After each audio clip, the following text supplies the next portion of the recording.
focus. Ideate, innovate, enable.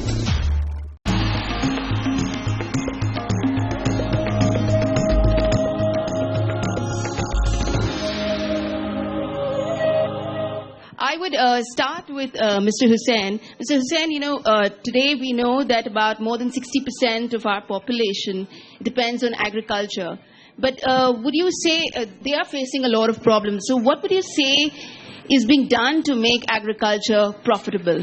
It is a very complex subject because the number of people dependent on agriculture is going down. The share of agriculture in the GDP is going down. And yet, there are several sectors of agriculture which have done very well in the last 10 or 15 years.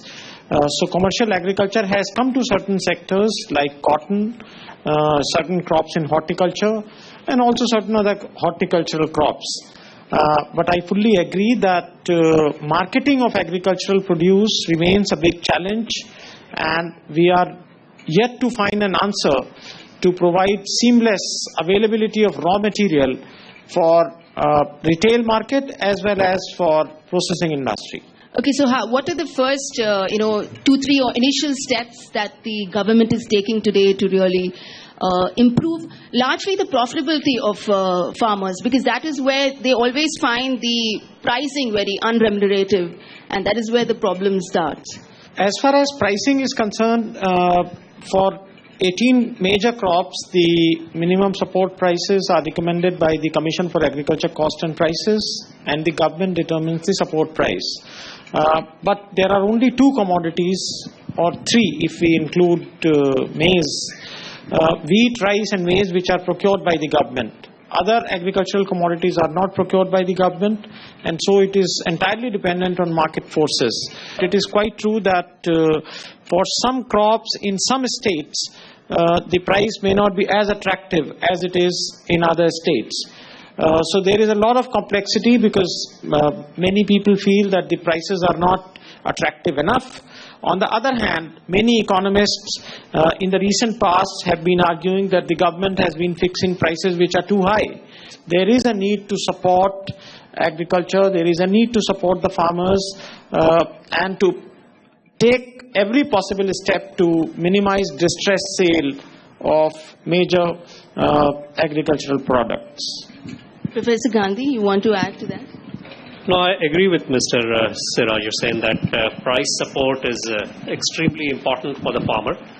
The farmers are small and they can't take the price fluctuations, which can be very, very large at times. So they do need help. And if we want them to be productive over the years, to raise the production over the years, price support plays a very, very important role.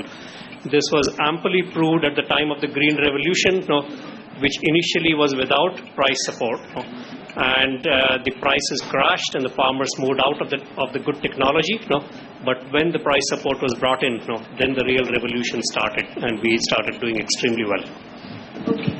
Dr. Kevin, you have studied a lot of the Asian countries. In your view, what is it that India is doing right and what is it that they are doing wrong? There's a lot of good things that's going on in India, of course. The technology is very good. There's lots of good missions for horticulture, missions for sustainable agriculture, these types of things. But perhaps one of the things that's missing is a little bit more of the extension service. And of course, the old ways of doing extension are getting more difficult because it's expensive to put people out in the field. And also many of the extension officers are actually working to deliver these subsidies. We're working on a program called Smartphones for Smart Farming. A lot of people can look at videos from Digital Green, for example, and get some good ideas from farmers or from professors or from research institutions that will help them to farm better. So Srinivas, how would you say technology can really come into agriculture and largely food processing that we are talking of today? First of all, we are a social business which has got the heritage of Intel, which is the largest chip manufacturing company, not the potato chip, but the semiconductor chip. And Grameen of Bangladesh, which is a social business of the Grameen Bank fame. Our idea is to use technology to solve poverty-related problems. And when you talk about poverty in the world, farming and poverty is sort of interlinked, They're the opposite sides of the spectrum, but they are very close to each other. Farmers have many problems that they need to be faced. First of all, they're very fragmented, disconnected. There's a whole disconnected value chain out there. So technology can actually connect these dots that are there and bring these various, the input suppliers, you may call them seeds, fertilizers, pest control methods, exchange of knowledge, access to markets, reduce costs. Those are the kinds of things that technology can bring to the table. Of course, it has to be accompanied by business models and extension services like Kevin was talking about. And we've developed various kinds of easy-to-use products which are on the mobile phone, for example, that can be used by entrepreneurs in the village to deliver various services that can, provide better, let's say, understanding of soil nutrition, access to the right kind of inputs, seeds, fertilizers, whatnot, for particular crops, getting access to markets, and various such things.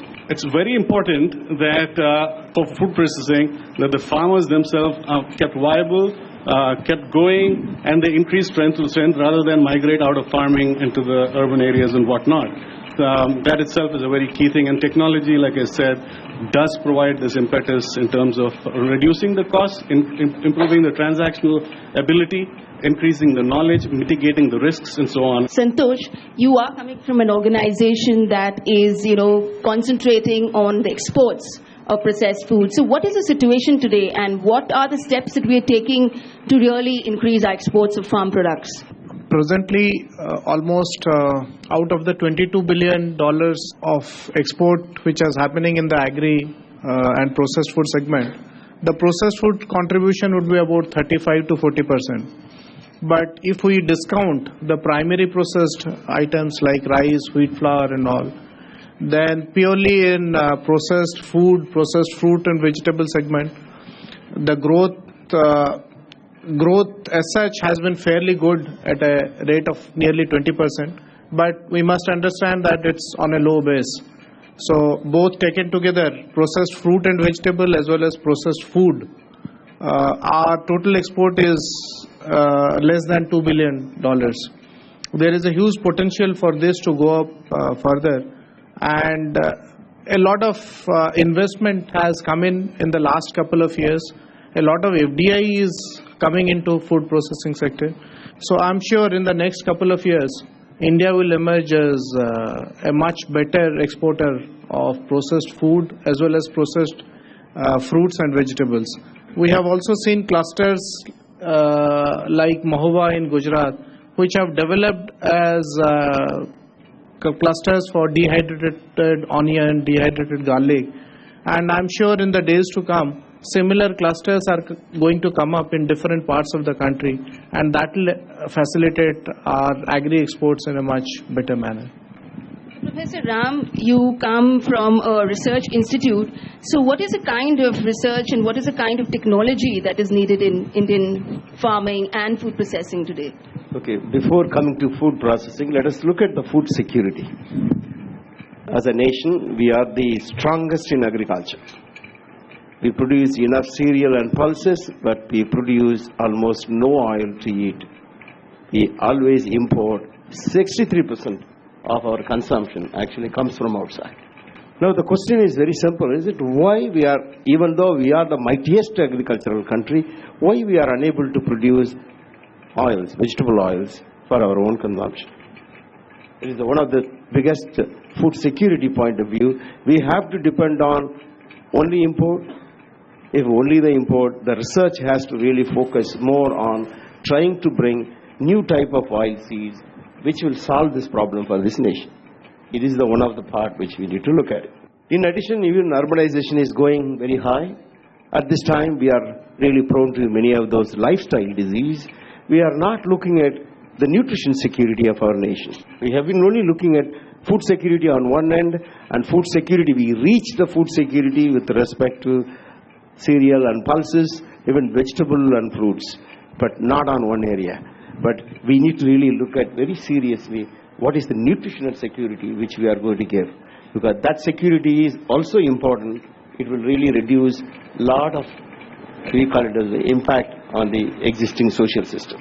And we need to focus much more on the nutrition security along with food security. That should be the future focus of the research.